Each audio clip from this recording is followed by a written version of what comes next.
Welcome. In this video, we'll walk you through the simple steps to mark all your Facebook notifications as read on your PC. This process is quick and straightforward, so let's get started. First, open your web browser and navigate to Facebook. Log into your account if you haven't already. Once you're on the home page, look towards the top right corner of the page. You'll see a bell-shaped icon. This is your notifications button.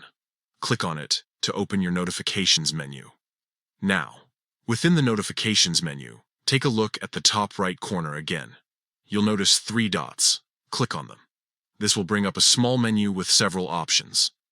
From this menu, select the option that says Mark All as Read. Once you click on it, all your unread notifications will be marked as read instantly. It's that simple. By following these steps, you can easily declutter your notification list and enjoy a more organized Facebook experience. No more overwhelming unread notifications. Everything will be neat and streamlined. Thank you for tuning in. If you found this guide helpful, feel free to share it with others who might benefit from it.